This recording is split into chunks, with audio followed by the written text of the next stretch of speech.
नमस्कार, जय हिंद। मैं गोपाल कुमार स्वागत करता हूं आप लोग का मेरे यूट्यूब चैनल जीके क्लासेस पे। आज का तारीख है 29 दिसंबर 2021 और दिन है बुधवार। तो शुरू करते हैं आज का सेशन और पहला सेक्शन आज के सेशन का। इससे पहले आप लोगों से आग्रह है कि वीडियो को पूरा देखिए, चैनल को जरूर से जरूर सब्सक्राइब कीजिए, वीडियो लाइक कीजिए और अपने दोस्तों के बीच जरूर से जरूर शेयर कीजिए।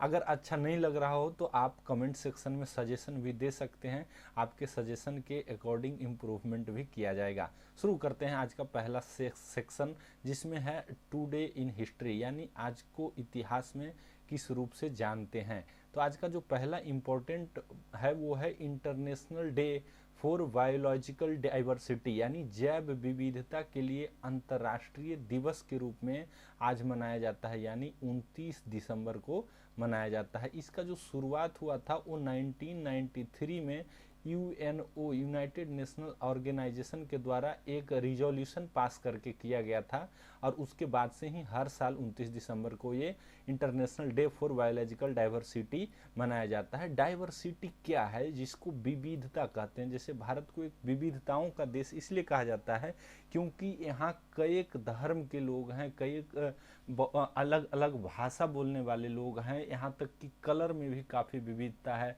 ऊपर नॉर्थ से साउथ इंडिया जाइएगा तो लोगों का कल्चर में काफ़ी विविधता है। तो उसी तरह से ये बायोलॉजिकल डाइवर्सिटी का मतलब होता है जो वायुमंडल है या जो पृथ्वी है, इस पृथ्वी में जितने जीव हैं वो किसी न किसी रूप से एक दूसरे को बैलेंस करते हैं और इसलिए उनका होना अनिवार्य है। कई जीव क्या हैं, विलुप्त होते जा रहे हैं। इसीलिए एक संस्था है international union for conservation of nature, जिसका कि काम है कि जो जो जीव स्पेसीज विलुप्त हो रहे हैं उसको किस तरह से संरक्षित किया जाए, उसके लिए ये उपाय करती है आईयूसीएन। ये डाइवर्सिटी कितना ज़रूरी है इसका एक एग्जाम्पल से आप हम लोग समझेंगे कि कुछ दिन पहले क्या हुआ था। भारत के जो नॉर्थ ईस्टर्न स्टेट्स हैं वहाँ पे क्या हुआ था, चूहों की संख्या जो है काफ़ी बढ़ गई थी।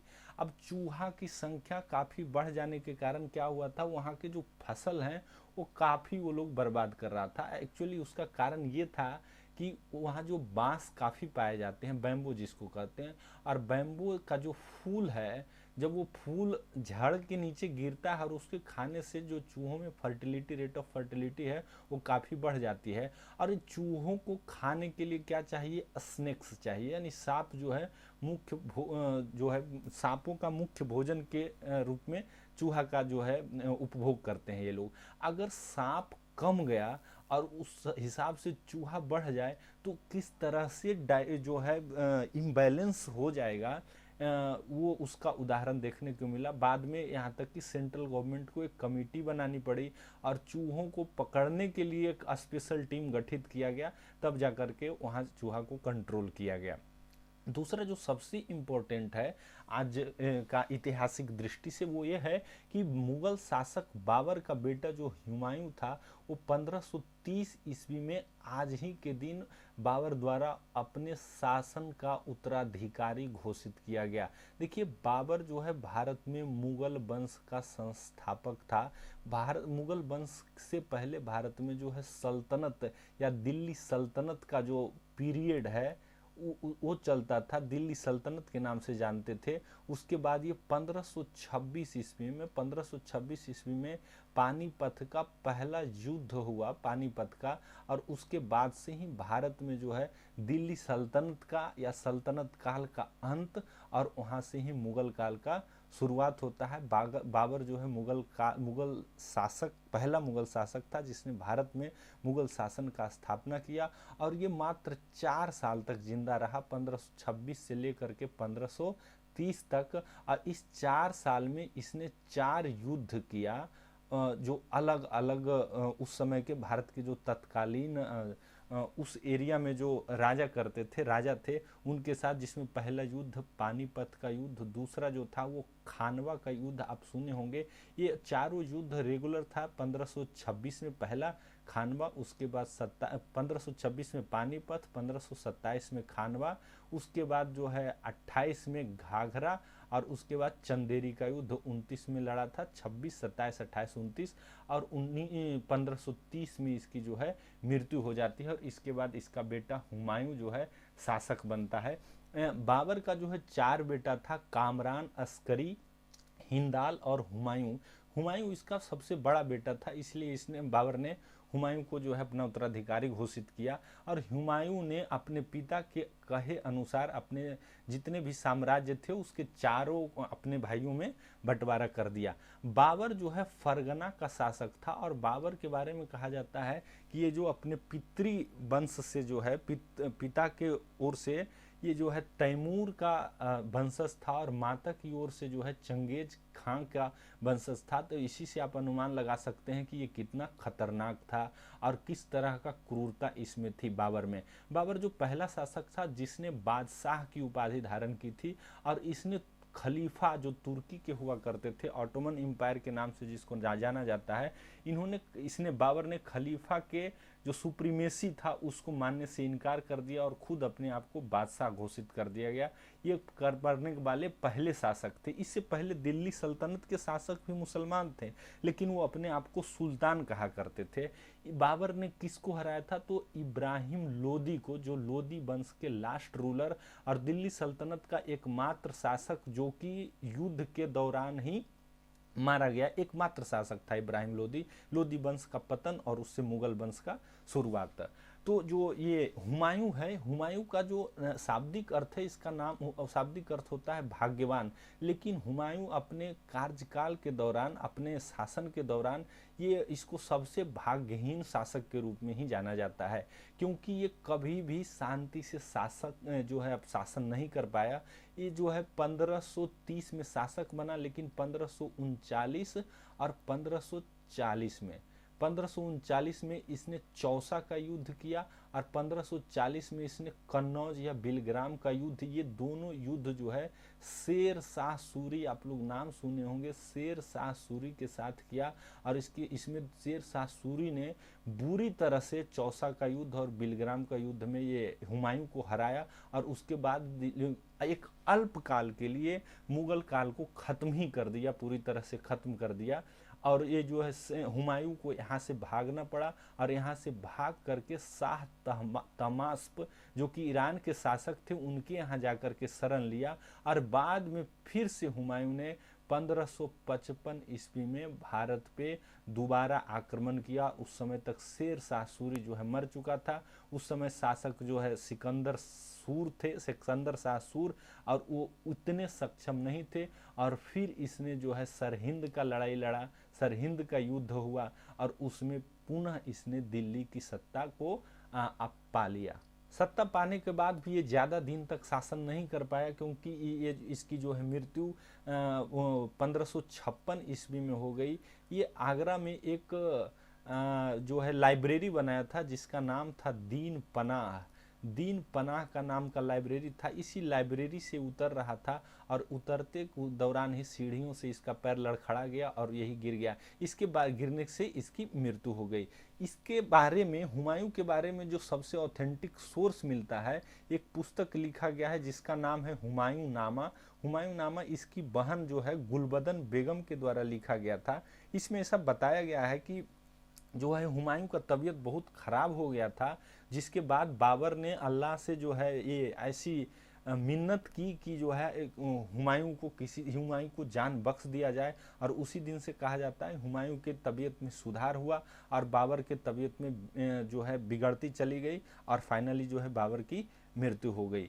तो हुमायूं जो है इसकी जो मृत्यु 1556 ईस्वी में हो गई। इसके बाद हुमायूं के बाद अकबर, जहांगीर, शाहजहां, औरंगजेब कभी आप बाद में पढ़ सकते हैं। शुरू करते हैं आज का नेक्स्ट सेशन जो है करंट अफेयर का सेशन। तो करंट अफेयर में आज है कि which day is celebrated as international day for epidemic preparedness, यानी किस देश को अंतर्राष्ट्रीय महामारी तैयारी दिवस के रूप में मनाया जाता है। देखिए ये हाल ही में अभी काफ़ी चर्चा में है। इंटरनेशनल एपिडेमिक जो है, एपिडेमिक कहिए या पैंडेमिक कहिए, एपिडेमिक अगर छोटे थोड़ा सा उसका ज्योग्राफिकल एरिया छोटा है तो एपिडेमिक कहते हैं, और बहुत ज़्यादा हो तो उसको पैंडेमिक कहते हैं। जैसे कोरोना, कोविड क्या है, एक तरह का पैंडेमिक है।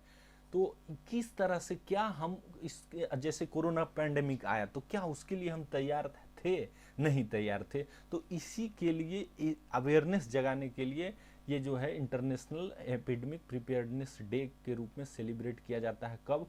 22 दिसंबर को, 27 दिसंबर को, 19 दिसंबर को या 23 दिसंबर को। तो इसका जो सही आंसर है वो है 27 दिसंबर को मनाया जाता है। अब 22 दिसंबर के बारे में जान लेते हैं। तो 22 दिसंबर को जो है इन नेशनल मैथमेटिक्स डे के रूप में मनाया जाता है, यानी राष्ट्रीय गणित दिवस।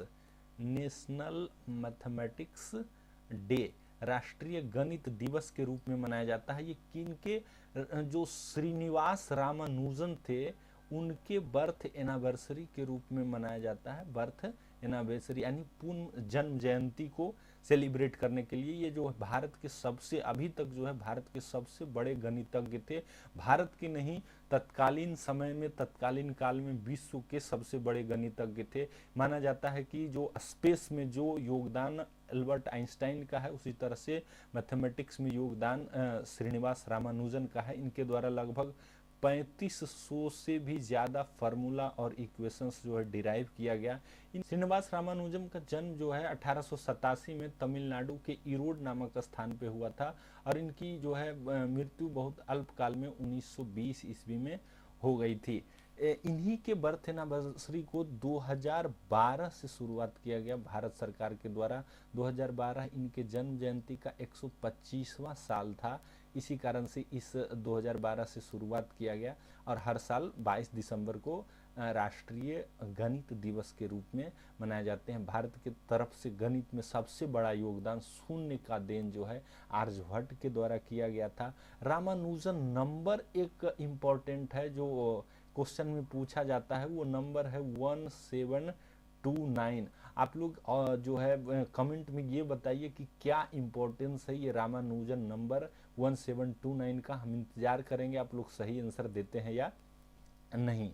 तो इनके बारे में ये भी कहा जाता है the man who knows infinity के नाम से ये मशहूर हैं। 19 दिसंबर को मनाया जाता है गोवा लिबरेशन डे।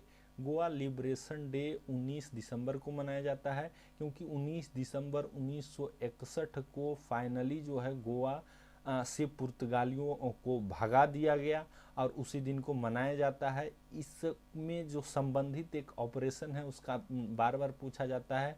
ऑपरेशन विजय इंडियन नेवी ने लॉन्च किया था, जिसके तहत पुर्तगालियों को वहाँ से भगा दिया गया था। यहीं पर साथ साथ में 30 मई को गोवा स्थापना दिवस मनाया जाता है। देखिए दोनों में डिफरेंस है, इसको याद रखिए। 19 दिसंबर गोवा लिबरेशन डे, गोवा मुक्ति दिवस, और 30 मई को स्थापना दिवस, क्योंकि 30 मई 1987 को गोवा को कंप्लीट स्टेटहुड मिला था, और ये भारत का 25वां राज्य बना था। अब आते हैं 23 दिसंबर पे। तो 23 दिसंबर को जो है किसान दिवस के रूप में मनाया जाता है, और किसान दिवस के रूप में मनाने के पीछे जो कारण है वो चौधरी चरण सिंह हैं। चौधरी चरण सिंह भारत के प्रधानमंत्री भी रहे थे। जवाहरलाल नेहरू के बाद गुलजारी लाल नंदा, लाल बहादुर शास्त्री, फिर से गुलजारी लाल नंदा, उसके बाद इंदिरा गांधी, मोरारजी भाई देसाई, और उसके बाद चौधरी चरण सिंह। जनता पार्टी की सरकार जो इंदिरा गांधी के ये लगाए जाने के बाद, इमरजेंसी लगाए जाने के बाद जनता पार्टी की सरकार बनी थी, उनमें चौधरी चरण सिंह प्राइम मिनिस्टर थे। इन्होंने किसानों के लिए बहुत सारा काम किया। 1950 में जब नेहरू के कैबिनेट में मंत्री थे, इन्होंने लैंड रिफॉर्म बिल ड्राफ्ट किया था और जमींदारी सिस्टम को ख़त्म किया था। इनका जो पुण्य स्थल है, उसको किसान घाट के नाम से भी जाना जाता है। Recently Bina Panki multi product pipeline project was inaugurated by the prime minister, in which city it is located.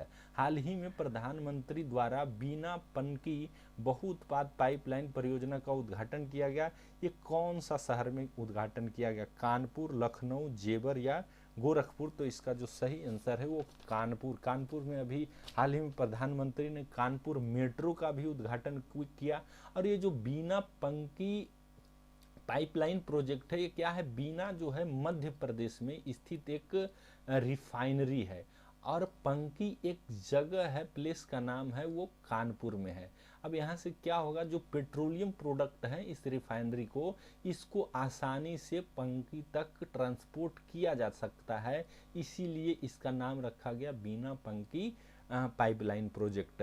चूंकि क्या होता है, पाइपलाइन के माध्यम से जब ट्रांसपोर्ट किया जाता है तो कॉस्ट इफेक्टिव होता है, खर्चा कम बैठता है। ये पाइपलाइन प्रोजेक्ट जो है 356 किलोमीटर का है और ऐसा अनुमान लगाया जाता है 3.4 million metric tonne per year ये जो है रिफाइनरी ऑयल जो है क्या करेगा, ये ट्रांसपोर्ट करेगा।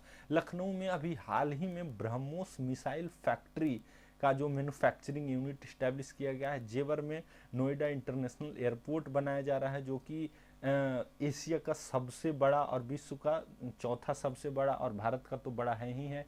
उसके बाद गोरखपुर में अभी हाल ही में ऑल इंडिया रेडियो का एक स्टेशन स्थापित किया गया। अगला क्वेश्चन है, which space agency has announced साइके mission. साइके नामक एक मिशन कौन सी इंटरनेशनल स्पेस एजेंसी ने शुरू की है?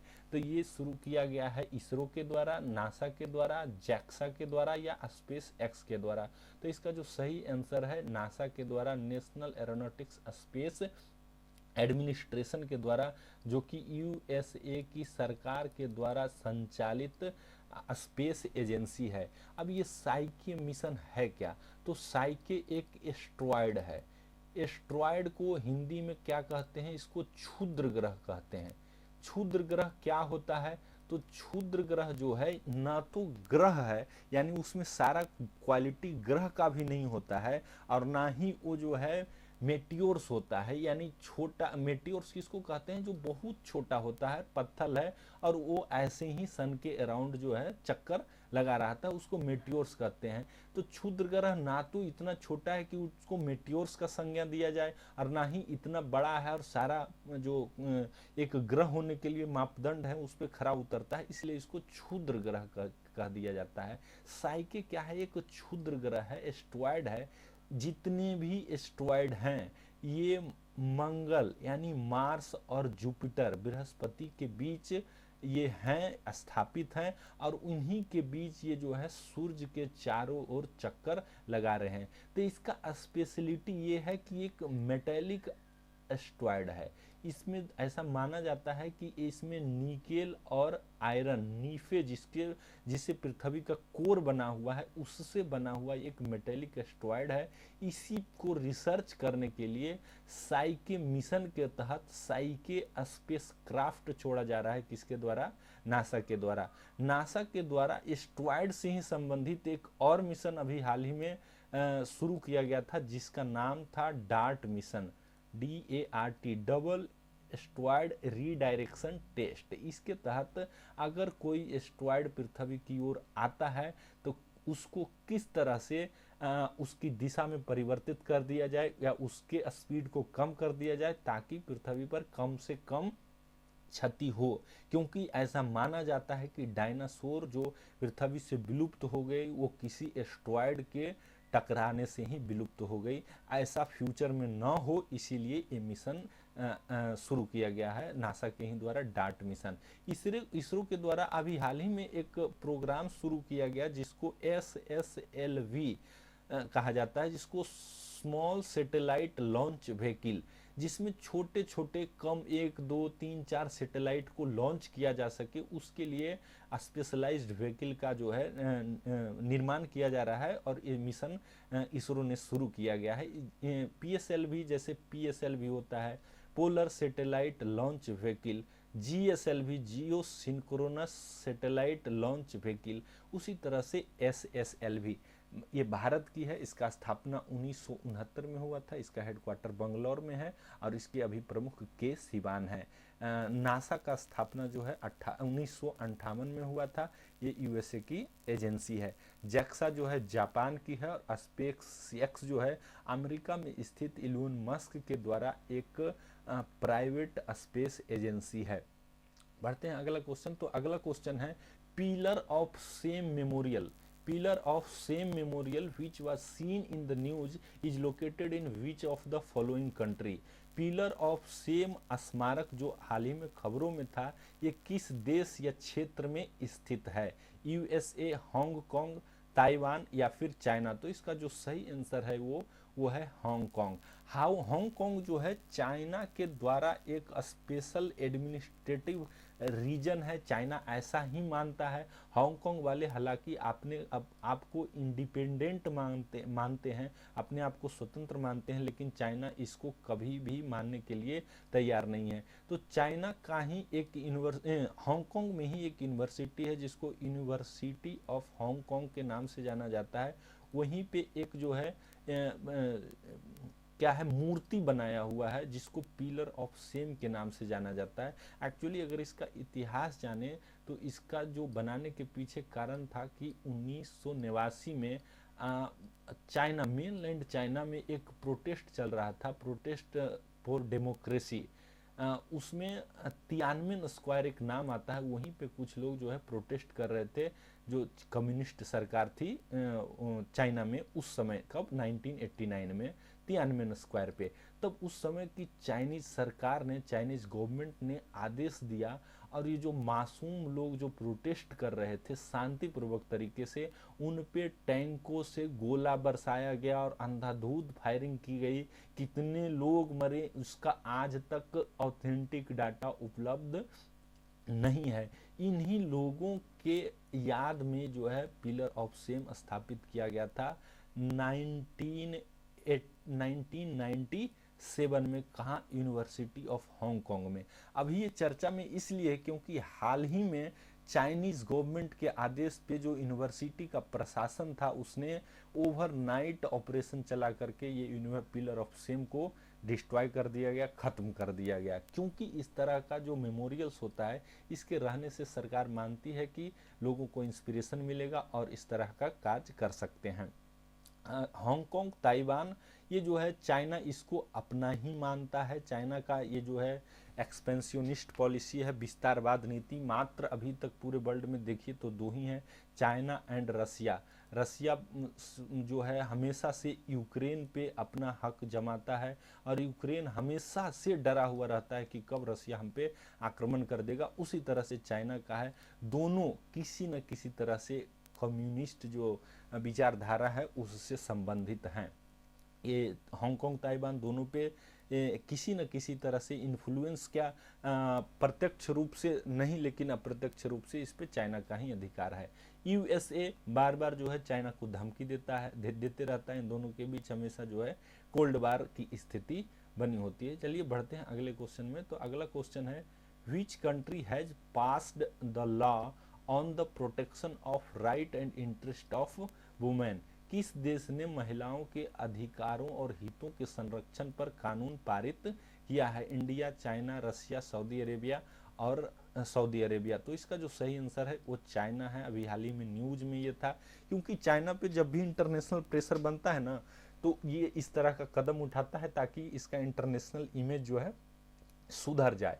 लेकिन चाइना एक ऐसा कंट्री है, यहाँ इंटरनली क्या होता है किसी को पता ना है, क्योंकि यहाँ की जो मीडिया है वो पूरी तरह से सेंसर्ड है। वहाँ से खबर जो है बहुत तरीके से सेंसर होती है सरकार के द्वारा, उसके बाद ही बाहर जो है इसको लीक किया जाता है। तो वहाँ क्या होता है सिर्फ वहाँ की सरकार ही जानती है, वहाँ के लोगों को भी पता नहीं होता है। लेकिन ये वहाँ के मीडिया के द्वारा छीना हुआ, वहाँ की जो एजेंसी है उसके द्वारा ये पब्लिश किया गया है, इसीलिए ये न्यूज में था। इसको जानकारी के लिए रखें। चाइना के प्रेसिडेंट अभी शी जिनपिंग है, यहाँ की राजधानी बीजिंग है और यहाँ की करेंसी रेन मिनबी है। रेन मिनबी, इसको याद रखिए, कई बार एग्जाम में पूछा गया है। इंडिया में अगर किस तरह का कानून पास होता तो आपको पता हो जाता, क्योंकि यहाँ हर कानून पास होने के बाद विरोध होता है। अगला क्वेश्चन देखते हैं। तो अगला क्वेश्चन है, which union ministry is associated with implementation of insolvency and bankruptcy code? कौन सा केंद्रीय मंत्रालय दिवाला और दिवालियापन संहिता के कार्यान्वयन से जुड़ा हुआ है? मिनिस्ट्री ऑफ फाइनेंस यानी वित्त मंत्रालय, ministry of corporate affair, ministry of commerce and industry या मिनिस्ट्री ऑफ कंज्यूमर अफेयर यानी उपभोक्ता मामले के मंत्रालय। तो इसका जो सही आंसर है वो है ministry of commerce and industries के अंतर्गत आता है। इंसॉल्वेंसी एंड बैंकरप्टेसी कोड ये लागू किया गया था, ये संसद के द्वारा पास किया गया था 2016 में। इसके अंदर क्या होता है कि जो कंपनीज होते हैं, बड़े बड़े कॉरपोरेट जो होते हैं, ये कभी कभी क्या होता है, दिवालिया हो जाता है। इंसॉल्वेंसी और इंसॉल्वेंट होना और बैंकरप्ट, ये दोनों एक दूसरे का साइनोनिम्स हैं, दोनों एक दूसरे के रूप में यूज होते हैं। इसका सीधा मतलब ये होता है कि अगर कोई कंपनी है और उसका जो डेट है, यानी उसने जो ऋण लिया है, वो ऋण को चुकता करने में वो संभव नहीं है, यानी असफल हो जाता है, उसके पास इतना असेट्स नहीं है कि उस डेट को पूरा कर सके, या फिर जो लोन लेता है उसको वो पूरा नहीं कर पा रहा है, तो उसको मान लिया जाता है कि ये कंपनी क्या हो गई, इंसॉल्वेंट हो गई, बैंकरप्ट हो गई। तो ये जो है उस क्रेडिटर्स जो होते हैं, यानी उस कंपनी को स्थापित करने में जो पैसा लगाते हैं उनको क्रेडिटर्स कहा जाता है, और जो कंपनी जिनका पैसा लेती है उसको डेटर्स कहा जाता है वो कंपनी का। तो क्रेडिटर्स को फिर क्या किया जाता है, अगर कंपनी बैंकरप्ट हो जाने के बाद जो भी कंपनी का असेट्स है उसको बेच करके ये जो क्रेडिटर्स हैं उनको पैसा वापस दे दिया जाता है। इस प्रक्रिया को करने के लिए जो रूल करती है जो कोड, उसी को इंसॉल्वेंसी एंड बैंकरप्टेसी कोड कहा जाता है। इसमें इसको इजी बना दिया गया है। इसमें मैक्सिमम 180 डेज में किसी भी तरह का जो बड़ा से बड़ा कंपनी हो उसको अगर वो इंसॉल्वेंट या बैंकरप्ट हो गया है तो उसका निपटारा कर दिया जाएगा। मिनिस्ट्री ऑफ फाइनेंस और मिनिस्ट्री ऑफ कॉरपोरेट, ये दोनों अभी सेम है, निर्मला सीतारमन। निर्मला सीतारमन को अभी हाल ही में टाइम मैगजीन के द्वारा भारत की सबसे पावरफुल वुमेन का जो है ये दिया गया था, रैंक दिया गया था। Ministry of commerce and industry जो है अभी पीयूष गोयल के अंतर्गत आता है, और मिनिस्ट्री ऑफ कंज्यूमर अफेयर जो कि रामविलास पासवान थे पहले, उनके मृत्यु के बाद, और उनकी पार्टी को उनके भाई पशुपतिनाथ पारस के द्वारा हड़प लेने के बाद पशुपतिनाथ पारस को मिनिस्ट्री ऑफ कंज्यूमर अफेयर यानी उपभोक्ता मामले का मंत्रालय दे दिया गया। बढ़ते हैं अगले क्वेश्चन में। तो अगला क्वेश्चन है कि which state government has launched Meendum, which state government has launched Meendum Manjappai scheme, किस राज्य सरकार ने मीनदम मंजपाई स्कीम यानी योजना का शुरुआत किया है? केरला, उड़ीसा, तमिलनाडु या आंध्र प्रदेश? तो इसका जो सही आंसर है वो तमिलनाडु सरकार के द्वारा जो ये योजना शुरू की गई है, मीनदम मंजपाई। ये तमिल वर्ड है मीनदम मंजपाई। मीनदम मंजपाई का जो शाब्दिक अर्थ होता है वो येलो बैग होता है, यानी येलो कलर का क्लॉथ बैग। ये जो योजना है इसके तहत सिंगल यूज प्लास्टिक SUP जो है इसको फेज आउट करने का है, यानी किस तरह से इसको खत्म किया जाए सिंगल यूज प्लास्टिक, जो कि वातावरण के लिए काफ़ी हार्मफुल है, उसी से संबंधित ये योजना है। तो ये स्पेशल है चूंकि, इसलिए मीनदम मंजपाई इसको याद कर सकते हैं। केरल है तो केरल के जो अभी हाल ही में एक परियोजना यहाँ चलाई गई थी, स्ट्रीट परियोजना के तहत टूरिज्म को जो है इनसाइड केरला यानी केरल के गांवों तक किस तरह से पहुंचाया जाए। उड़ीसा के द्वारा अभी एक योजना चलाई गई थी रक्षक योजना, जिसके तहत वॉलेंटियर्स को ट्रेंड किया जा रहा है कि वो किस तरह से जो रोड एक्सीडेंट में लोग रोड एक्सीडेंट का जो शिकार बनते हैं उनको किस तरह से फर्स्ट आवर में मदद किया जाए। आंध्र प्रदेश में अन्ना कैंटीन, जिस तरह से अम्मा कैंटीन, तमिलनाडु में इंदिरा कैंटीन, राजस्थान में उसी तरह से आंध्र प्रदेश में अन्ना कैंटीन चलता था। हालांकि अभी जगन मोहन रेड्डी के आने के बाद उसको डिसकंटिन्यू कर दिया गया है। आंध्र प्रदेश के मुख्यमंत्री है जगन मोहन रेड्डी और यहाँ के गवर्नर है विश्वभूषण हरिचंदन। बढ़ते हैं आज के अगले और आज का लास्ट क्वेश्चन में। तो आज का लास्ट क्वेश्चन है, which article of Indian constitution have provision of freedom of press, यानी भारतीय संविधान के किस अनुच्छेद में प्रेस की स्वतंत्रता का प्रावधान किया गया है? आर्टिकल 19A या क, इसी को क भी कह सकते हैं, आर्टिकल यानी अनुच्छेद 19 क, 19 ख, 19 ग या 19 घ या आर्टिकल 19D। तो इसका जो सही आंसर है वो आर्टिकल 19 क है। इसके तहत जो था सात तरह के जो है आज़ादी की बात करता था आर्टिकल, कौन सा आर्टिकल 19, और इसमें जो आर्टिकल 19 क है इसी के तहत freedom of expression, freedom of expression की चर्चा है, जिसके अंतर्गत फ्रीडम ऑफ प्रेस आता है। देखिए बहुत बढ़िया से ये अरेंज किया गया है आर्टिकल 19 को। 19 क में है कि आप बोल सकते हैं, यानी आपको बोलने की स्वतंत्रता है। 19 ख में है कि आप असेंबल हो सकते हैं, यानी आप जमा हो सकते हैं, एक जगह पे आप जमा हो सकते हैं बोलने के लिए।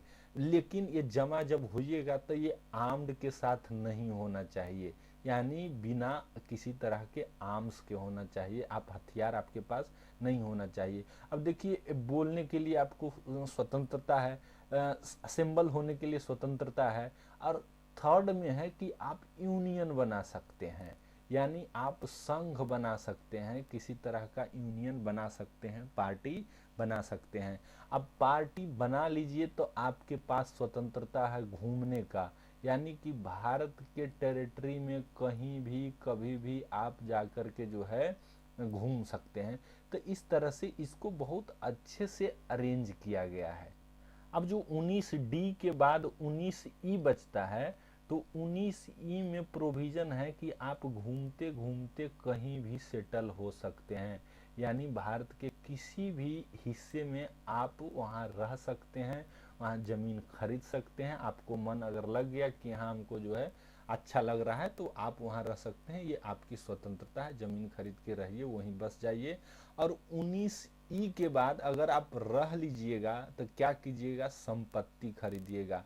तो ये 19F में था, लेकिन इसको खत्म कर दिया गया 44वां संविधान संशोधन के द्वारा, संपत्ति का अधिकार। और उसके बाद 19G बच गया, जिसके अंतर्गत था कि आप अगर सेटल हो गए तो किसी भी तरह का कोई भी जो आपको पसंद आए वो प्रोफेशन आप कर सकते हैं। तो आज के लिए इतना ही। वीडियो अच्छा लगा हो तो लाइक कीजिए, सब्सक्राइब कीजिए, शेयर कीजिए। Thank you very much.